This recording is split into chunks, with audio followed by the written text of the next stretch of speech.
Welcome back, Fantasy Endgame community. I'm Pierre, here to give you some final draft advice for fantasy baseball. That's right, opening day finally almost here. A little bit delayed, but at least we're getting a full season, right?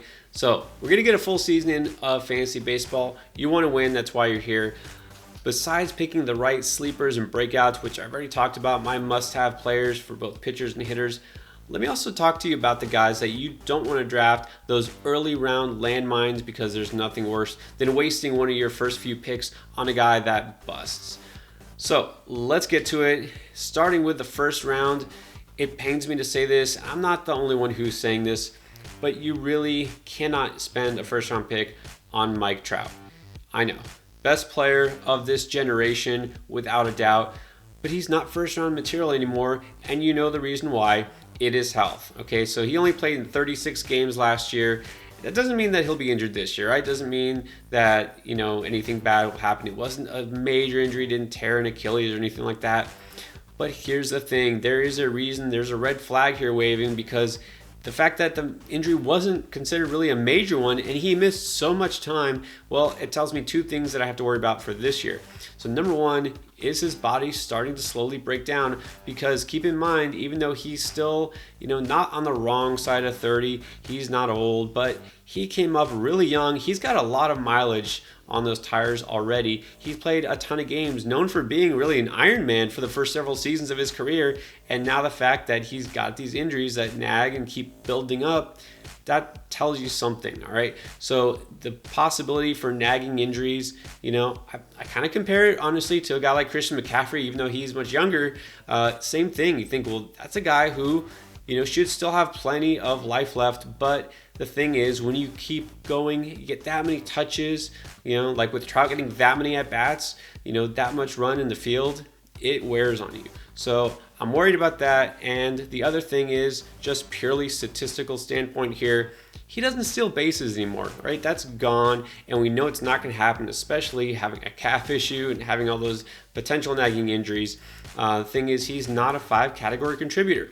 You should be able to get that in the first round if you're taking a hitter, especially at a position that is deeper, like outfield. So everything points to the fact that he's just not worth his ADP anymore. If he falls to pick 15 or somehow later, I'm okay taking him. Okay, obviously he's still one of the best hitters in the game, can get you a 300 plus average, help you with everything else, but I just don't feel he's worth the first round pick anymore.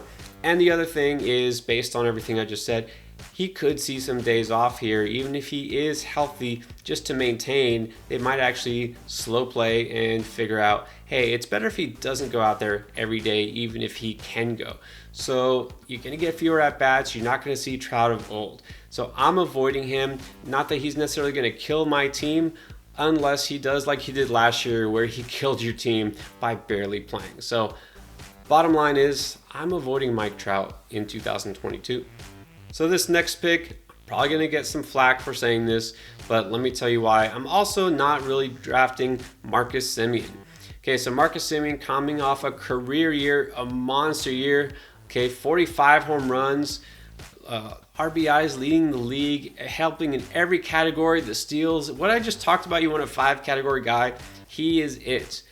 But that was last year. Okay, so the first thing is, I don't think we can count on him reproducing those numbers. I talked about this too in other videos. Thing is that he's also in a new scenario here. Going to Texas instead of Toronto. Toronto was the most favorable offensive context he could get to, right? That lineup was just loaded, and it still is. So he was on that lineup, helping out at the top of the lineup, get all that support behind him. Got Vlad Jr., right? George Springer, Bo Bichette. Stacked.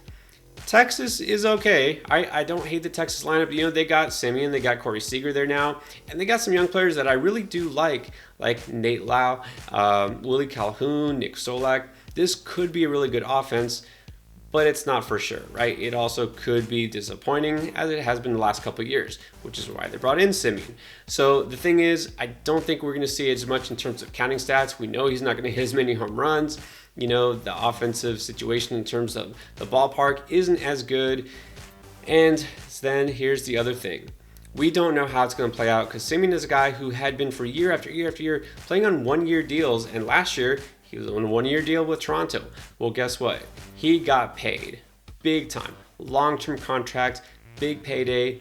And we have seen before, guys, after they get paid, either don't live up to their expectations, they feel the pressure of having to perform up to those contracts, or they just kind of relax because they don't have the same level of motivation. I'm not saying any of these things will happen to Semien, but it is possible. So I just think his price tag, getting him, late second round, early third round, I would rather pass and take a chance elsewhere. Speaking of Toronto, we have a pitcher now going to that team, which, well, for a hitter it's good, for a pitcher not so much. Talked about this. This is a team in the AL East. It's going to have a lot of tough competition, a more favorable hitting environment. So I'm a little worried about Kevin Gausman. Now, Gausman was great. He was, absolute revelation last year. Not really thought of too much. You get him late in drafts or even for free.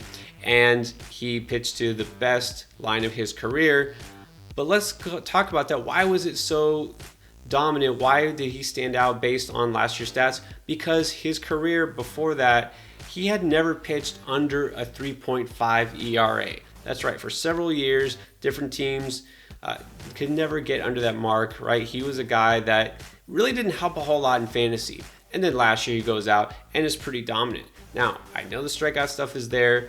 I know he's a veteran pitcher. I know he knows what to do. But thing is, that worst context, but also he's going from one extreme to the other. He was in San Francisco. I've talked about this before.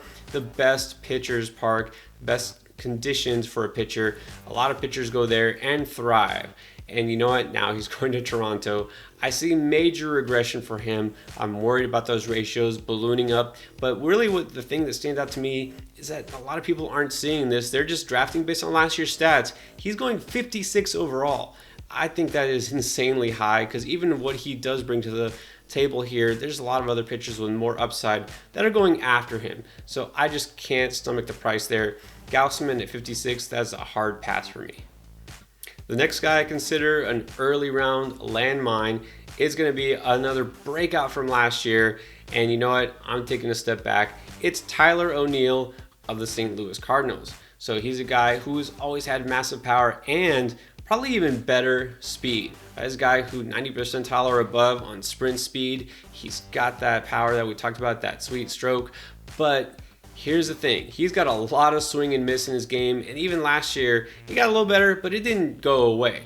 This is a guy who has had a lot of ups and downs, mostly downs, until last year. And it seemed like he kind of figured it out. But if we dig deeper, it might just be that he's on a streak that lasted for throughout the second half. Look, the whole Cardinals team had an amazing second half, right? Let's not get that wrong. So O'Neill, yes, give him credit for what he did. But I'm just not convinced he can sustain it. This is a guy with some holes in his swing. Think about a guy like Cody Bellinger. MVP 1 year, and now it's just hard to even know where to draft him because there's so much swing and miss in his game. Tyler O'Neill, not saying he's next Bellinger, but it's something to consider. He's a guy who could go in a prolonged slump. The batting average is far from guaranteed. He will never hit you above 300, and he might not even get above 260. Okay, the speed and the power, yes, they're there. The power will always be there. You're not going to see that as many stolen bases if he's not getting on base. So the thing is, with that rich ADP 61 here, it's just hard for me to trust. And then my last potential draft landmine in the early rounds, and it's a guy I just talked about, that is Cody Bellinger. And I've had to come around here because, you know what, there's two camps here as far as Bellinger. It's one is, well, you see what he did last year, the last 2 years, really, he's done. I mean, you can't trust him. Or there's the, he's too talented, he'll come back, he's a great steal at this draft price. I'm switching positions here. I really thought he could be a steal. He's a guy, of course, we know has that mammoth power, hitting in, well, the best lineup possible. We've seen what he can do, right? So to get a guy like this, you know, barely within the top 100 picks, but man, he just looks even worse so far. You know, you don't want to read too much into spring training stats, but let's talk about the fact he's hitting so far 125, 0 home runs, 0 RBIs, 17 strikeouts, and 1 walk. So you thought his plate discipline was bad last year. It's not getting better. Yeah, he could turn it around, but I just don't think I can put him on my teams anymore to draft him. I got him in a couple of best ball leagues, and that is fine, but really the risk here is just so massive. It's hard to imagine. I have no explanation. I don't know if anybody does for why he's doing what he's doing. I mean, last year we could say we blamed the shoulder. Maybe he's still hurt. Who knows? But I don't think that's it. I just don't see the focus there. Man, if he continues on this path, he might not even be a starting position player anymore. So Cody Bellinger looked like a great value. And now for me, he's a guy I have to leave alone. All right, those are my draft landmines to avoid. Hard to believe I had a couple of former MVPs on that list, but you've got to play the game the smartest way possible. Look at the stats, look at the trends, and figure out what makes the most sense to get the best return on investment on draft day. All right, guys, thanks for watching. We'll be here all season long to help you win.